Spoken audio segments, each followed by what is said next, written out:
One of the most popular Canon lenses that I know of is the 50mm f1.8 called the Nifty 50. I really like this lens. It's a Canon EF lens, so there's no image stabilization, but there is of course autofocus. The autofocus uses a STM stepper motor and it's noisy, so it may not work all that well for video, but if you're shooting stills, no problem. The best part is this lens only costs $125 new. I know there's a Yongnuo knockoff that costs $47, which I haven't seen or tried, but if it's anything like the Yongnuo compatible Canon speedlights, I bet it's not bad for a dirt cheap lens. Unlike the Canon Nifty 50, the mount is plastic and the Canon mount is metal, so you can guess which lens will be more durable in the long run. My Nifty 50 is really old and it's got a plastic mount. Canon put a metal mount in the later years, so I still had no problem at all with mine. Even though this is a 50mm lens, its focal length is not 50mm on APS-C based cameras. Why? Because the sensors are different. That's what I want to talk about today.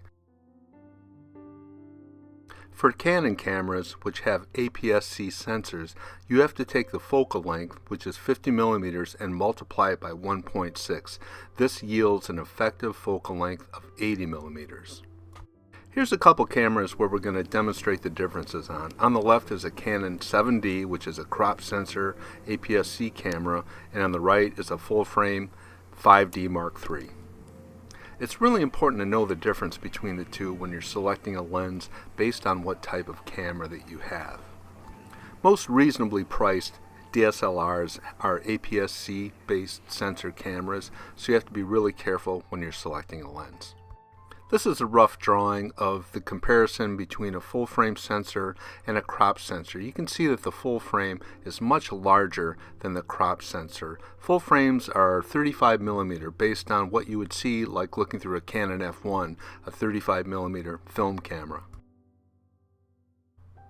Here's a shot taken with a Nifty 50 on the 5D Mark III, the full frame sensor camera. To be as accurate as I could, I had both the 5D Mark III and the 7D set up on a tripod to keep the same distance between the subject and the camera. So here's the same shot taken with the 7D and the 50mm lens. You can see it's dramatically different. Again, you have to take the focal length of the lens, which is 50mm, multiply it by 1.6, and that'll yield 80mm. This is really an 80mm shot, mild telephoto. Here's a shot using the same setup with the 5D Mark III 50mm lens on a tripod at the same distance.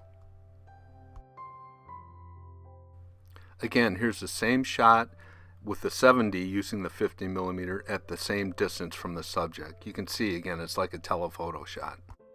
So what do you do if you have an APS-C based camera and want to get something right around 50mm? Here's what I did. I bought a 35mm lens. If you multiply 35mm times 1.6, that gives 56mm, which is as close as you can get to a 50mm lens. You get a little bit of distortion around the edges, a little bit of a fisheye effect, but it's not bad if you want to stay around 50mm.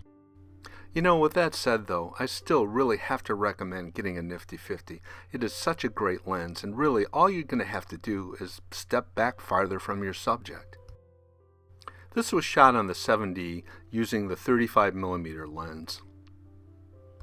Remember, this turns out to be 56mm, which is 35 times 1.6 for the Canon 7D. This shot was taken with the 50mm lens on the 5D Mark III, which of course is true 50mm. Very, very close to what was shot with the 35mm on the 7D. So just contemplate this a little bit if you're thinking about picking up a fixed focal length lens like the Canon Nifty 50. If you do, you just can't go wrong with it. Same with the 35mm lens, but the Nifty 50 is just a charming lens.